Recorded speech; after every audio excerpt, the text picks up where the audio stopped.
Porque generalmente uno participa en un retiro espiritual, pero no tiene ni la mínima idea, o tiene una idea equivocada de qué es un retiro espiritual. Ojo, voy a empezar tratando de explicar qué no es un retiro. Y si les voy a pedir, no les voy a decir apunten o lo que tengan que apuntar, porque los retiros espirituales no es una clase. Sin embargo, hay ideas importantes que van surgiendo y que vale la pena poder apuntarlas para poder reflexionar después. Un retiro espiritual, número uno, no es una clase donde se viene a aprender. Padre, hoy voy a aprender algo. Más que aprender, ya veremos para qué sirve un retiro. Pero de entrada, un retiro espiritual no es para aprender un conocimiento nuevo. Pero eso están las clases que el Padre Manuel está dando allá en alguna otra parroquia, ¿no? Los está haciendo sufrir, pobrecitos. ¿Qué no es un retiro espiritual? Un retiro espiritual no es para cambiar toda la vida. Mucha gente viene a los retiros pensando que los retiros te va a cambiar por completo la vida. Padre, traje a mi viejo a ver si es lo cambia. No, Señor, yo no soy Dios para cambiar. Y tampoco pida milagros exagerados. Señor, ahora si este retiro cambia este desgraciado, este desdichado, ¿no? Esta rata de 4 patas. No es los retiros no es para eso. Los retiros espirituales tienen 2 finalidades fundamentales. La primera finalidad es: los retiros sirven para rectificar un camino. Padre, ¿por qué? Porque a veces uno cree, uno asume que está bien. Dice, no, Padre, bueno, yo estoy para dar retiros, pero no para que me den a mí un retiro. Por favor, padres, 30 años sirviendo a la iglesia, Padre. Al contrario, yo tengo que dar retiro. Voy a un lugar y bésame la mano, bésame la mano. Y así pasa, por ejemplo, muchos de nosotros los sacerdotes pensamos que ya por el hecho de ser cura, yo no tengo que recibir un retiro. Y por eso la vida de muchos sacerdotes se viene abajo. Porque uno abandona lo principal, que es la propia, la personal espiritualidad. Nos damos a los demás. Y uno, no. Yo estoy para dar. Este es un problema grave. El peligro del evangelizador es pensar que está para dar, pero no para recibir. No, ¿cómo? Padre, llevo 15 años, 20 años en apóstol la palabra. Algunos hasta son más antiguos que el Padre Matuli. Tengo 50 años de apóstoles la palabra, aunque no tengan 50. Pensar entonces que no necesito rectificar nada, y un retiro espiritual es para corregir un camino. Porque a veces vamos por un camino, pero como nadie nos dice que estamos mal, seguimos el camino. Por ejemplo, no sé cómo, a ver, dígame el freeway de acá, el más grande, ¿cuál es? ¿Cómo se llama? El 5, ¿no? ¿Hacia dónde nos lleva? California. Padre, voy a agarrar el 5. Y si es el 5 me va a llevar, Padre, me va a llevar para Michigan. Está chiflado, no te va a llevar para Michigan. No, sí me va a llevar. ¿Tú cómo sabes? Yo lo sé, Padre, porque yo creo que sí me va a llevar para Michigan. Y sí, a veces agarramos carril 5 o 10 horas y no ves que no llegas a Michigan. Ya no te das cuenta, ya estás en Chiapas. El problema de muchos en la vida espiritual es que creemos que estamos en el camino correcto. Entonces empezamos con fallas. Pues un retiro espiritual es para darme cuenta que no estoy, en muchas cosas, no otras sí, pero en muchas cosas no estoy bien. Segundo objetivo de un retiro espiritual. El primero es corregir un camino, ¿no? Rectificar un camino. Y el segundo es deshacerse de cosas que me impiden entregarme más a Cristo. ¿Por qué, Padre? Porque es normal para nosotros. Lo bueno que estoy hablando es del puro fósil. Los que han venido a mis clases saben a qué me refiero. Fósil significa puro hueso duro. No estoy hablando con gente que apenas conoce un poquito de Dios. Entonces a ustedes no les puedo hablar así como de Dios lo sabe, el amor. No. Eso también para los que apenas van empezando un poquito las cosas de Dios. Cuando usted sabe que habla es a calzón quitado. ¿Entienden o no se entiende? Sí. Para otros te quieren padrecito que te venga a decir lo que tú quieres escuchar. No me inviten a mí. Porque yo estoy convencido que yo fui elegido para decirle al pueblo lo que el pueblo necesita escuchar. Un falso profeta le dice a la gente lo que el pueblo quiere escuchar. Eso se llama ¿no? Falso profeta. Jesús decía lo que el pueblo quería escuchar o lo que necesitaba escuchar. Hay médicos chafamex. Hay mucho médico en la iglesia chafamex, que se le da una lanita y la gente dice, hermanos, el amor de Dios, hermano, estamos bien, no estamos mal, estamos bien. Y la gente dice, habla bonito.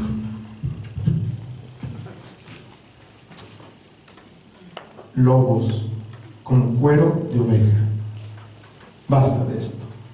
Un retiro es para deshacerse de cosas que me impiden entregarme a Cristo.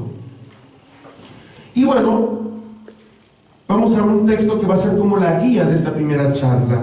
Primer libro de los Reyes, capítulo 19. Está en el Antiguo Testamento, no anden buscando por Apocalipsis. Primer libro de los Reyes, capítulo 19. Ojo, hermanos, a los retiros espirituales en cualquier lugar hay que acostumbrarse. A los retiros se lleva Biblia. Usted se le puede olvidar lavarse la boca, pero a un retiro se lleva Biblia. Pero nunca falta quien me dice, Padre, no traje mi Biblia, pero traje mi celular. No, señor, conozca lo que se llama Biblia físicamente. Primer libro de los Reyes, capítulo 19, versículo 1.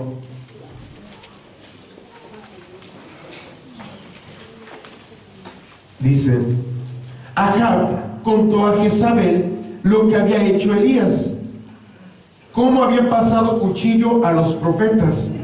Entonces Jezabel mandó a Elías este recado: que los dioses me castiguen si mañana a estas horas no hago contigo lo mismo que has hecho tú con cualquiera de ellos. Elías temió y emprendió la marcha para salvar la vida. Llegó a Berseba de Judá y dejó allí a su criado. Él continuó por el desierto una jornada de camino y al final se sentó bajo una retama y se deseó la muerte. Basta, Señor, quítame la vida, que yo no valgo más que mis padres. Se echó bajo la retama y se durmió. Y de pronto un ángel le tocó y le dijo: levántate, come. Miró Elías y vio a su cabecera un pan cocido sobre piedras y un jarro de agua. Comió, bebió y se volvió a echar. Pero el ángel del Señor le volvió a tocar y le dijo: levántate, come, que el camino es superior a tus fuerzas. Elías se levantó, comió y bebió, y con la fuerza de aquel alimento caminó 40 días y 40 noches hasta el Horeb, el monte de Dios. Palabra de Dios. Veamos.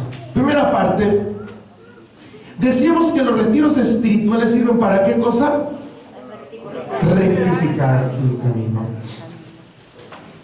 Les voy a dar un poco el contexto de la situación. Jezabel no era judía, no era israelita, no creía, era una mujer, la esposa del rey Ahab. Ahab era el rey de Israel. Ahab creía en el Dios verdadero, pero se había casado con una mujer que no creía en el Dios verdadero, llamada Jezabel. Entonces Jezabel creía en el Dios Baal, y Jezabel se empezó a imponer ante el pueblo, y los profetas del Dios verdadero se hicieron poquititos, al grado de que de tantos profetas del Dios verdadero solo quedaba uno, Elías. Y eran muchos los profetas del Dios falso, Baal. Un día Elías se armó de valor, fue y agarró a los 400 y les dijo: a ver, compadres, ustedes contra mí, 400 contra mí, ofrezcamos un sacrificio, ustedes allá, yo acá. Invoquen a su Dios, yo invoco al Dios verdadero. Y donde la víctima sea consumida, ese es el Dios verdadero. ¿Estamos de acuerdo? Y pues vamos, dale. 400 contra 1. Y ahí va, el día estaba bien, dice la Biblia. Y los 400, Dios Baal, y gritaban y chillaban. ¿Y qué creen que hizo Elías? Se empezó a burlar.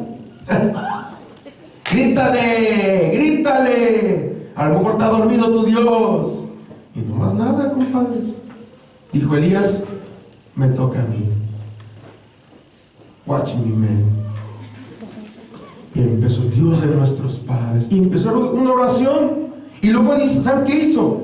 Para dar más certeza, mojó la víctima, para que dijeran: ay, le echó gasolina. Creo que está bien cara en México. Mojó la víctima, invocó a Dios, bajó fuego del cielo y la consumió. Y Elías, ¿qué hubo? Y matar a los 400 profetas del Dios falso. Dice la Biblia, Jezabel se enojó y que dijo, mandó un recado, versículo 2: que los dioses me castiguen si mañana a estas horas no hago contigo lo mismo que has hecho tú con cualquiera de estos profetas. ¿Bien? Elías, el profeta de Dios, Elías, el elegido de Dios, empezó a tener miedo. No, que muy picudito. Ante 400 no tuvo miedo. ¿Y a quién le tuvo miedo? A Jezabel, a la reina. Para que vean cómo los hombres le tenemos miedo a las mujeres. Vean, mujeres, los hombres que están aquí, bendito Dios, pobres almas piadosas, detallistas, cariñosas, trabajadoras, dulces, sensibles. Si le seguimos nos da 2021. Padre, ¿por qué Elías tuvo miedo de Jezabel? Porque Elías, como cualquier hombre, a veces nos entra la duda. Y eso, la duda entra cuando comenzamos a confiar más en nuestra propia capacidad. Esta fue la bronca de Elías. El problema de Elías no fue haber enfrentado a 400, sino el problema fue cuando Elías pensó que el éxito de las cosas dependía de su capacidad. Y eso pasa en nosotros. Y por eso vienen los fracasos en nuestra pastoral. Por eso vienen los fracasos en nuestros grupos. Por eso vienen los fracasos en nuestras parroquias. Porque pensamos que el éxito de las cosas depende de nosotros. Y no es así. Y a veces Dios nos da lecciones en la vida. Uno dice, es que las cosas se hacen por mí, porque yo soy inteligente. Yo soy predicador. Tengo 30 años. Usted puede tener 30 años, 50 años predicando la palabra. Y cuando te llega la prueba, abajo. El problema de Elías, ¿cuál fue, padre? Que Elías dice, tuvo miedo. ¿Y qué hizo? Lo que no tenía que hacer, eso hizo. ¿Qué cosa hizo? No me van a mí, me chivean. Vean la Biblia. Versículo 3. ¿Qué sintió y qué hizo? Ahora, huyó. ¿A dónde? Huyó para salvar su vida. qué? ¿Para qué? ¿Y qué dice el Evangelio de Marcos? El que quiera seguir, niéguese a sí mismo, tome su cruz. Porque el que quiera salvar su vida, La perderá. ¿el que qué? La La pierda por mí, ese la. Hace ratito en la mañana siempre me gusta ver las noticias del Vaticano todos los días, o de la iglesia, y me encontraba un caso que me preocupó, me dio tristeza. En Medio Oriente han sido asesinados muchos cristianos, y un caso de un sacerdote que fue asesinado, un africano, por no querer renegar de Cristo. Otra noticia que estaba viendo en la mañana, un sacerdote en Canadá fue acuchillado mientras celebraba la misa. Y muchos de nosotros, miren, no saben, vamos a salir a predicar. No tengo tiempo. Y cuando tenemos que dar testimonio del Señor, huimos como Elías y ponemos pretextos. En la vida, cuando comenzamos a confiar más en nuestra capacidad, los éxitos se vienen abajo, porque no dependen de nosotros. Dice la Biblia, llegó a Berseba, continuó por dónde. Aquí está una cosa importante. Elías comenzó a caminar en él. Hay desiertos en la vida, ¿entienden, hermanos? Hay desiertos que todos tenemos que pasar. Pero hay desiertos que son innecesarios y que nosotros los provocamos, pero que le echamos la culpa a Dios. Hay desiertos que no son cuestión de Dios, pero nosotros le echamos la culpa a Dios. Voy a ponerles unos ejemplos. El papá, ¿qué dice? El papá, la mamá, aquí en Estados Unidos es normales, se van a trabajar y trabajan, y no es que esté mal la intención, pero no se ponen a pensar. Dice el papá, voy a doblar turno para darle una mejor calidad de vida a mis hijos. Sí, pero abandonas tu atención a tus hijos. ¿Y qué sucede? Que el hijo crece con la ausencia de papá, mamá. Y cuando el hijo ya se está saliendo del huacán, sí, entienden esta expresión, ¿verdad? Sí. Es que ya no sé cómo estoy de puro gringo, con el nopal en la frente. Cuando ya queremos rectificar al muchacho, ya se te salió. El fin no era malo, pero el medio no era el correcto. A veces es mejor vivir un poquito más apretado en el dinero, pero atendiendo a tus hijos. No, sacrificamos. Aquí otro ejemplo. El esposo, hace unos días me decía una persona, padre, me voy a ir a Estados Unidos a trabajar. ¿Y tu familia? No, la voy a dejar para vivir mejor. Y le pregunté, ¿tú ya oraste lo suficiente a Dios?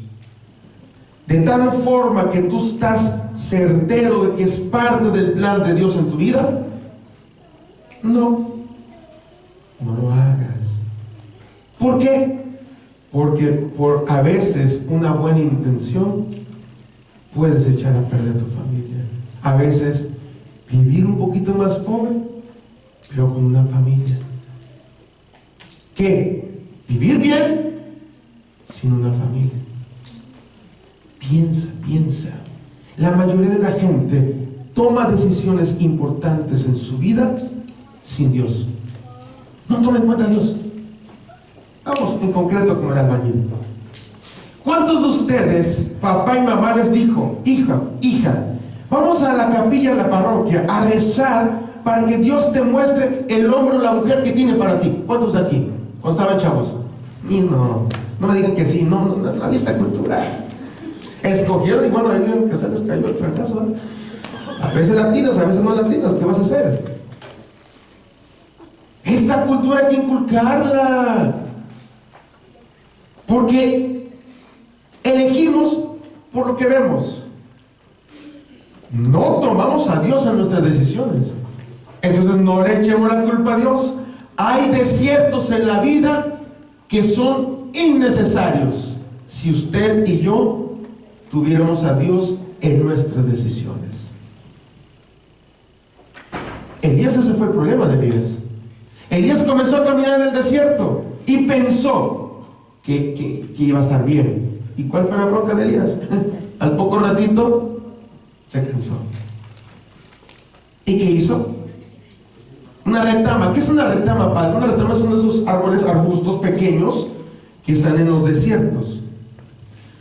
Se acostó. ¿Y qué deseó? Dice la Biblia. Versículo 4. A ver. ¿Cómo dijo? Se adentró en el desierto.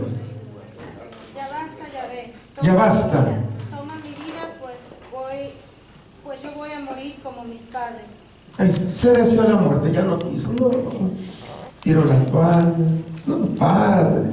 Mi parroquia, padre. Mi gente no me entiende, padre. Por más que le hable la hermandad, no entiende, padre.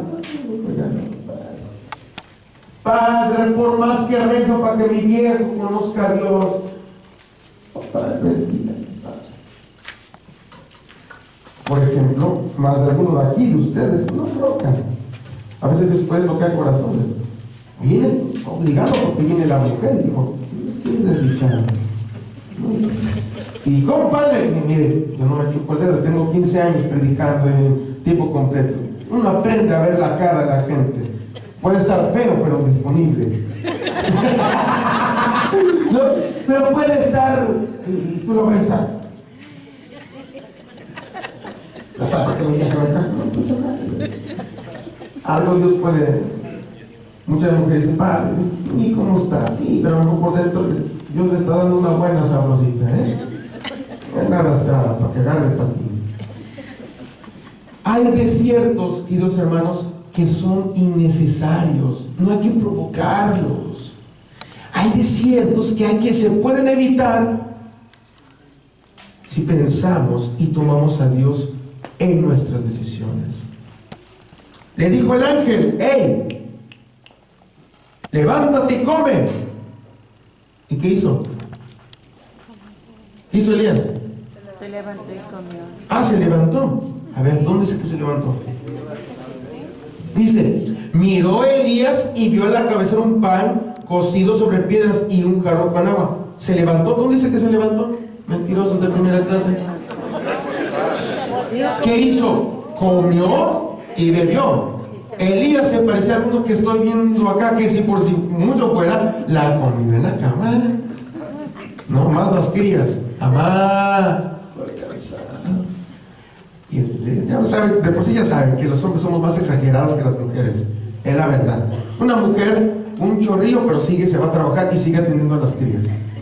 El hombre con un dolor de cabeza se tira a la cama y amor, voy a morir.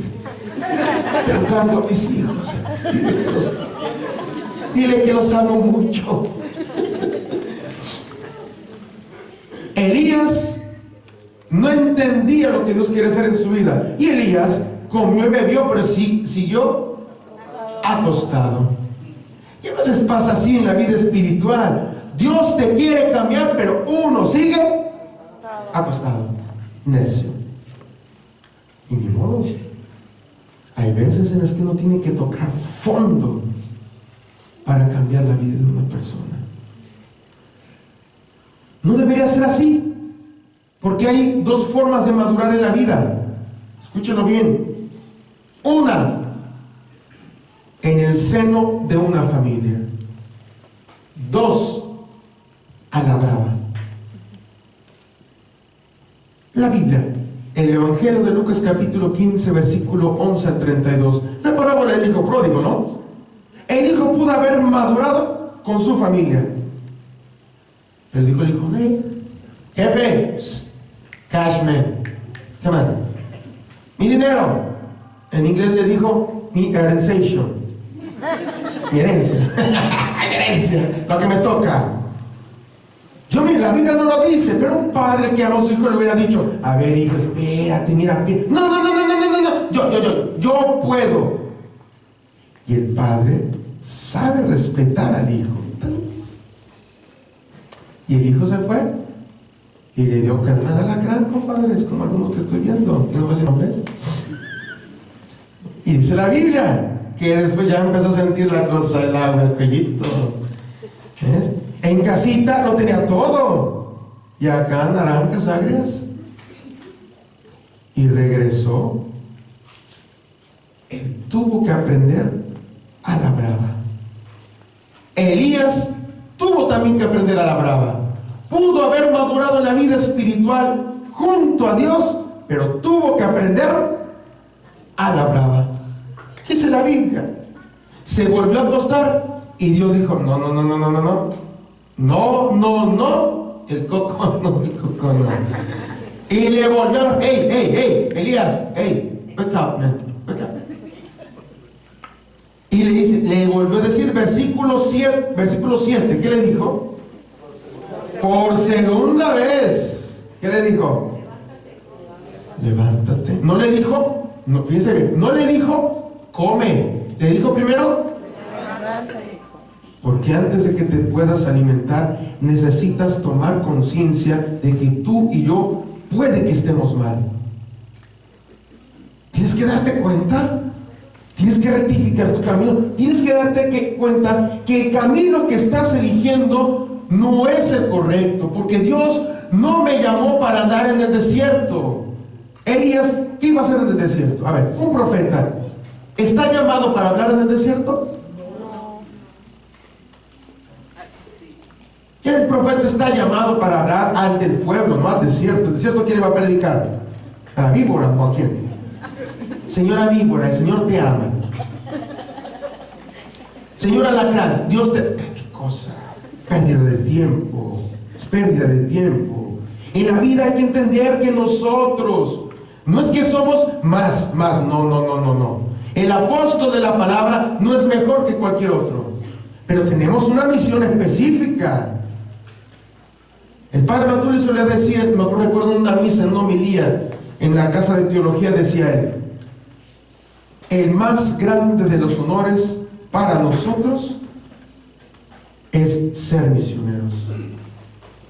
No existe mayor honor para nosotros que ser misioneros, porque nos elige a nosotros, pudiendo haber elegido a otros. Padre, no se lee muy bien, Padre. Estoy ciega, Padre. Le ponemos pretextos. Padre, mi rodilla, Padre. ¿Qué no vas a hablar con la rodilla? Padre, yo ya estoy viejita. Ni mis canas. Las canas no van a hablar. A ver, cuando a Pedro y a Juan los encarcelaron en el Hecho de los Apóstoles capítulo 3 y 4, los encarcelaron, ¿sí o no? Los metieron en una cárcel, les ponen grilletes. ¿Saben por qué Pedro y Juan fueron grandes? Porque a pesar de que fueron encarcelados, no les taparon la boca.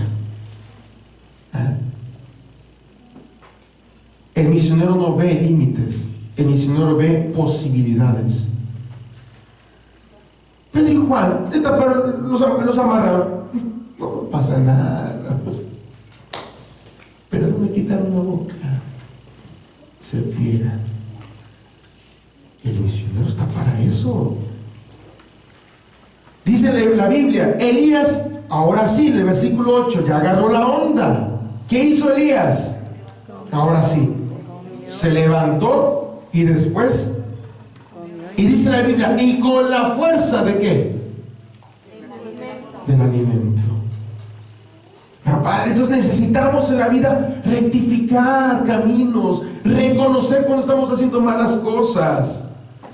Hay una cosa que hay que reconocer nosotros los hombres. Esto voy con los varones, perdón, pero es la verdad. Hombre, hay una cosa que a nosotros los hombres, y especialmente a los casados, les cuesta más. Es saber reconocer cuando están mal. Una cosa es reconocer ante tu compadre. Sí, compadre, no manches, la cajetilla bien gacho. Y el hombre dice, aguanta vara. Pero que a la esposa le diga, my love,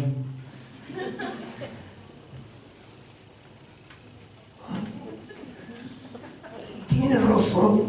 La mujer, ¿qué? Tienes razón. No te escuché, no te escuché. Tienes razón. Qué difícil para el hombre ponerse los pantalones ante su esposa y decir, la cajeteé, fue mi culpa, tú tienes la razón. Ah, no, porque el hombre dice, ¿cómo? Si yo soy el hombre de la casa.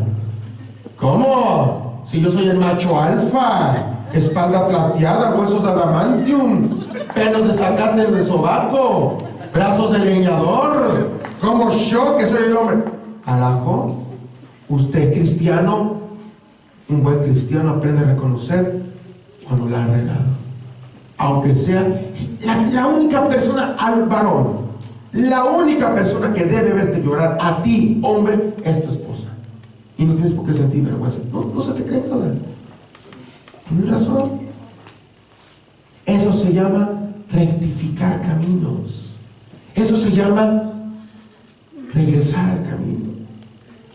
Y dice la Biblia que con el alimento que comió Elías, ¿qué hizo? Se fortaleció. ¿Y empezó a qué? Esta es la cuaresma, gente hermosa. Esto es la cuaresma. La cuaresma es rectificar un camino. La cuaresma es aprender a dominar mi voluntad. Vean ustedes, hoy se está dando un fenómeno un poco extraño en la iglesia. Cuando hablamos de cuaresma y de ayuno, casi siempre hoy como que los padrecitos, los nuevos padrecitos, salimos con esta tontera que es tontera, es la verdad. Perdón que lo diga, pero es la verdad. Decimos así, hermanos, la cuaresma es no tanto no comer carne de puerco, es no comerse al vecino cuernos. La cuaresma es dejar de comer carne primero. ¿Por qué? Porque el dejar de comer carne me ayuda a autodominar mi voluntad. Si yo domino mi voluntad, puedo dominar mi carácter con los demás. Ay, no te comas al vecino. No. Primera intención del ayuno: dejar de comer algo que me gusta, la carne. Oye, padre, yo soy vegetariano. Ni como carne. Cuaresma es ayuno de qué a veces, de cosas materiales que me gustan. Y en segundo lugar, sí, dejar de comerse al vecino, sí. La primera es autodominio personal. A veces nosotros padrecitos echamos a perder la cuaresma, es la verdad. No, hermanos. Y a veces ves en Facebook y hay católicos despistados que más que comer carne de puerco es no comerse al vecino. Cabezón de primera clase. Piensa bien lo que estás haciendo, no compartas esas burradas. Se dice, dejar de comer carne sirve para dominar mi voluntad. Muchos de los vicios no se logran superar. ¿Por qué? Porque la gente no tenemos, incluyo, una voluntad fuerte. El que es borrachín, ¿sabe que está mal? ¿Sí o no? No sabe, pero el problema de él no es que no lo sepa. El problema de él es una cosa que se llama voluntad débil. ¿Por qué? Porque tiene cuates. Padre,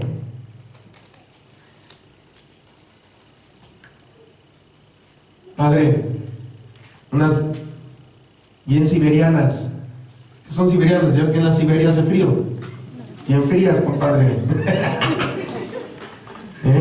Compadre, nada más una. Y el otro dice, bueno, una. Pero no explico una qué, una caja, un barril. El borracho sabe cómo dejas un vicio. El vicio se deja cuando uno aprende a dominar su voluntad. No hay otra forma. Olvídate que no hay otro camino. Porque cuando la voluntad no es fuerte, uno cede ante cualquier cosa. La esposa que le gusta el chisme, hijo, usted no, voy a hablar de allá de Acapulco, de mis paisanos. La doña que ingue su garra, ¿no? Ustedes saben que sabían que el músculo más fuerte es la lengua, no es chiste, es el más fuerte. Y ya sabía, algunos son toro, ¿no? Uy, ves a la vecina y dices, no, hijo de su madre, ¡Good morning! De chorrillo. Es como el vecino. ¿Cómo dejar esto? Voluntad fuerte, autodominio. Cuaresma es autodominio. Y no se logra si no me abstengo de cosas que me gustan. Cada quien sabe que hay cosas que Cuaresma es amarte un poquito la tripa. Por ejemplo, la verdad, aquí entre cuates, no porque me caen bien, yo tengo un vicio excesivo, el café. Yo tomo normalmente en México 3 litros de café al día. 3 litros, mínimo 3. Hijo, aquí me dan ganas de estar tragando todo el día café y más con el friecito. Hijo, y dije, no, un termo nomás. Me pone nervioso, necesito cafecito. Para un cafecito, mejor agüita con café.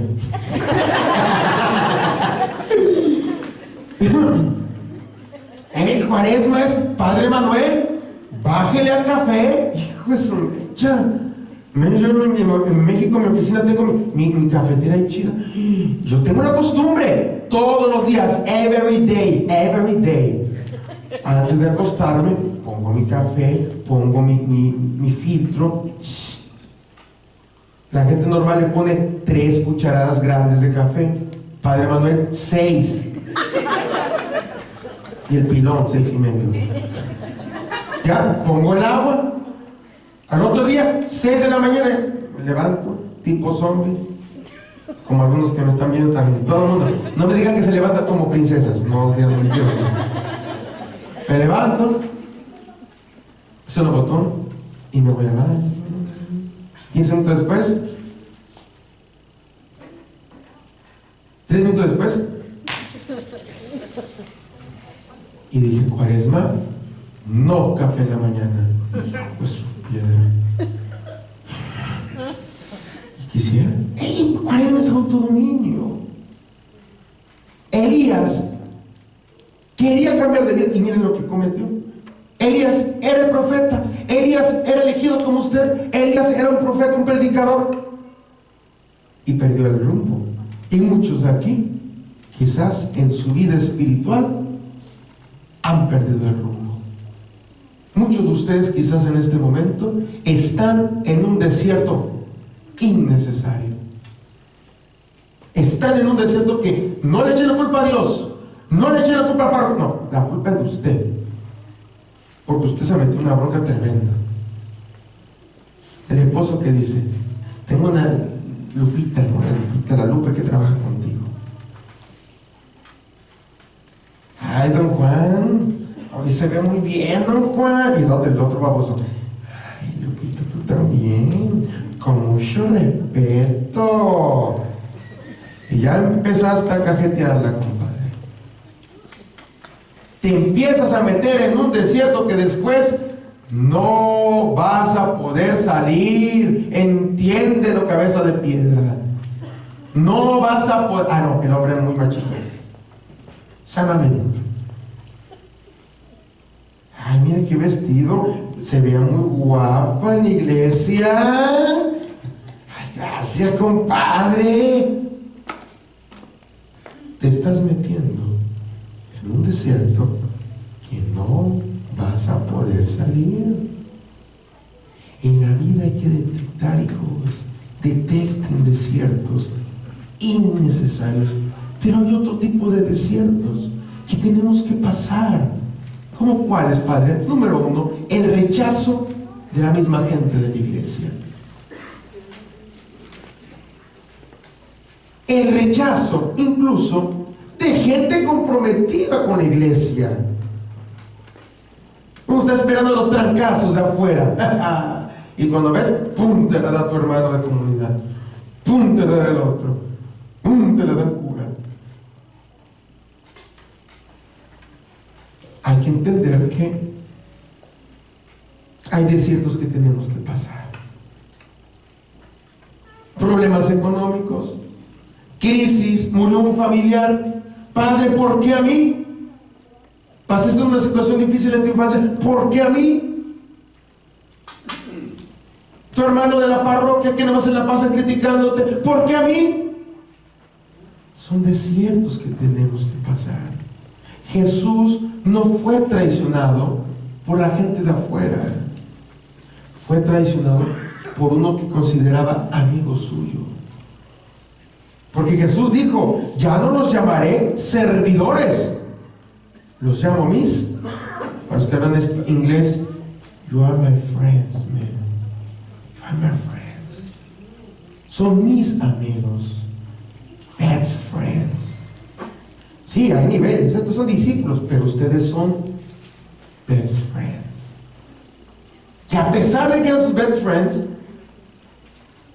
uno de ellos lo vendió, uno de ellos lo traicionó, uno de ellos no le creyó cuando resucitó, dos de ellos ambiciosos que mandan a la jefa que le diga que le den un lugar a la derecha y el otro a la izquierda. En iglesia hay siempre y toda la vida habrá, usted no se agüite, es normal. Siempre habrá el Santiago y el Juan que quieren los primeros lugares, que la gente me vea. Siempre en la vida en la iglesia habrá el Judas, que le gustaba el cash. Siempre en la iglesia habrá, siempre, el incrédulo. Ay, ese no va a cambiar. Ay, te vas a la iglesia todo el tiempo, vieja. No cambies, no cambies, no cambies. Tomasito, Tomasito. Así que si su viejo le dice eso, dígale: espérate, Tomás. Ay, perdón, espérate, Juan, espérate. Su segundo apellido se llama Tomás. No crean que la gente puede cambiar. Por eso, vean al final de la vida, ¿qué hace Elías? Dice la Biblia, versículo 11, seguimos leyendo. El Señor le dijo: sal y ponte de pie en el monte ante el Señor. El Señor va a pasar. Vino un huracán tan violento que descuajaba los montes y resquebrajaba las rocas delante del Señor. Pero el Señor no estaba en el viento. Después del viento vino un terremoto, pero el Señor no estaba en el terremoto. Después del terremoto vino un fuego, pero el Señor no estaba en el fuego. Después del fuego, dice, se oyó una brisa tenue. Al sentirla, Elías se tapó el rostro con la mano, salió fuera y se puso de pie a la entrada de la cueva. Entonces oyó la voz del Señor que le decía, vean, ¿qué le dijo? ¿Qué haces aquí? Tremendo. Si ese era el camino de Elías, ¿qué le hubiera dicho Dios? Welcome home, man. Welcome to house. Pero no le dijo así. ¿Qué le dijo? Entonces uno aquí. Porque el plan de Dios no era que Elías estuviera ahí. Eso es aquí. Y la pregunta que Dios nos hace hoy en este retiro: el camino que has elegido, ¿crees que es el correcto? Padre, me está diciendo que el ser apóstol de la palabra. No me estoy refiriendo a esto, me estoy refiriendo a tu vida completa. ¿Cómo estás llevando tu familia? ¿Cómo estás llevando tu matrimonio? ¿Cómo estás llevando tu espiritualidad? ¿Estás en el camino correcto? ¿No será que ocupas una buena lijadita? ¿No será que ocupas una buena pulida como el joyero? No lo olviden. Dios es como el buen joyero. Cuando Dios ve que el anillo ya está opaco. A ver, ¿quién de aquí trae el anillo? A ver, quiero verlo, los anillos, y más o menos está nuevecito. A ver, ¿quién viene con su media toronja? A ver, hermano, ¿cómo se llama usted? Miguel. A ver, cheque el anillo de sus esposas. A ver, vamos a hacer este ejercicio. A ver, ¿oíste? ¿No es el que te di? Estos son de los que sacas en las maquinitas esos de chicles, ¿no? A ver, ¿brilla como cuando usted se lo dio? Sí, todavía. Todavía, pero al 100 como usted se lo dio. No, ¿Cómo está ahora? está un poco opaco y ya rayado. Rayado. Bueno, regréseselo porque no lo vaya a empeñar ahí en el Monte de Piedad. No tiene mucho que se lo di. Y ya lo trae todo traqueteado. 3 meses. Ah, porque la obligación de ella es traerlo. No tenerlo guardadito. El anillo, como lo tiene ella en este momento, es un signo de que lo ha usado, ¿verdad? Y si usted quisiera que ese anillo brillara, ¿qué ocupa? Sí, brazo. Pero aún así los rayones no se le quitan. Usted querrá hacerla de joyero. Échele bracito, pero no le va a resultar, compadre. ¿Qué ocupa? Pulida. Ah, pulida, será. Y usted es el joyero. Entonces, ¿con quién lo lleva? Ah, abuelita, soy tu nieto. A veces queremos hacerla de joyeros nosotros. El joyero no somos nosotros. Nosotros somos la joya. El Señor a veces tiene que. Y a veces hay que rasparle un poquito. Y el joyero dice, este anillo ocupa más que este otro. Y entonces dice, a ver, mucha gente no quiere brillar, pero no quiere ser pulida. No se puede. Lo ideal es que dijera el joyero, anillo, please, brilla, ¡ping! Ahí está. No, señor. El joyero dice, te va a doler, pero vas a brillar. Y en la vida, para poder brillar, nos va a doler. No hay otro camino. ¿Sabe Jesús? El Padre Celestial, para hacer brillar a Jesús, lo pulió en una cruz.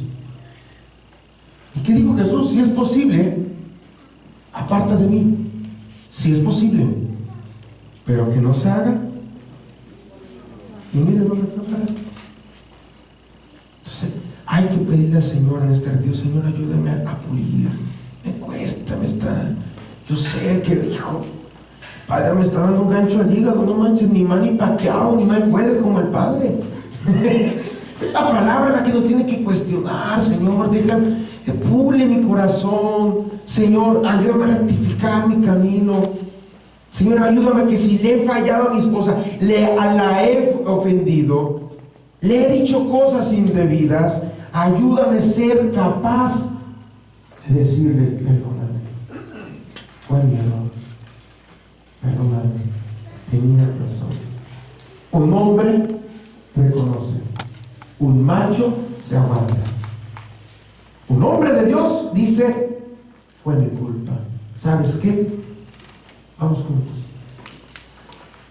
Un macho dice, es capaz incluso de hacer que la otra persona, aunque no haya tenido la culpa, sienta culpa. Aguas hombres, aguas mujeres, papá parejo, aguas hijos. Es tiempo para rectificar. No es tarde. Acuérdense, en los cristianos, y con eso termino, no se vale la frase de que el que nació para maceta, de corredor, No pasa. eso está bien para el mundo. Para nosotros los cristianos no vale ese dicho, porque Dios puede cambiar vidas. Y bueno, con este ejemplo que yo vi, a veces juzgamos, como dicen por ahí el dichito, juzgamos el libro por la portada, ¿no? En Arizona, una vez fui en enero fui a la parroquia de un hermano Héctor, Queen Creek, Arizona, y yo cada vez que iba a esa parroquia yo veía a un señor que iba siempre a los cursos, pero son esos señores que tienen cara, pero hijo de su piedra, así como que de maleantes, ¿no? Como algunos que voy a decir, estoy viendo aquí, no voy a decir nombres, pero él estaba pelón y la barba así más aquí, así, parecía Mara Salvatrucha. La cara así bien enojón, me daba un poquito de miedo, ¿no? Yo lo vi en misa, yo le veía, y siempre estaba así.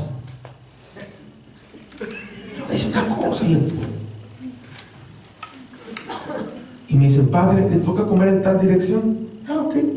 Y me llevaron, y tómala. Y era la casa de este hermano. Cuando vi, dije, mi testamento. Mi Biblia a tal. No mis libros a tal. mis calcetines, tal. Ya no le sigo. Me ve. Y lo, buenos días, hermano. Buenos días. Yo sentí como que con la agüita caí en el canal de Panamá por atrás. Y entré. Su esposa, mi padre, allá en Claro, que se precisa a todo dar. Padre, bueno, bienvenido a la casa. Serio, piedra. Nos sentamos. Tiene como 5 hijos. Esos le echaron power, ¿no? Yo estaba sentado. Y dice, ¿vamos a hacer la oración? Sí. Dice el Señor, yo la voy a hacer. No, échale, hermano, échale. Dice, sí, padre, mi esposo la va a hacer. Y empieza, en nombre del Padre, del Hijo y del Espíritu Santo. Y yo dije, va a pedir, Señor, te pedimos por los maras, te pedimos por cargamento. Y empieza, te doy gracias, Padre amoroso, te alabo y te bendigo por este día tan hermoso que nos da. Gracias por mi amada familia, gracias porque vino el Padre con los misioneros. Te alabo porque todos los días nos muestras tu amor. Se aventó una oración como de 4 minutos. Miren, hasta el hambre se me estaba pasando, yo estaba bien entretenido. Me sorprendió. Y al final, y empezamos a platicar. No, padre, yo un desgraciado. Empezó a decir cómo era. Dice, pero tú lo escuchabas y créanme, el corazón me daba un vuelco tremendo. Yo me sentía sumamente agradecido por eso que estaba viviendo. Dice, padre, el Señor cambió mi vida.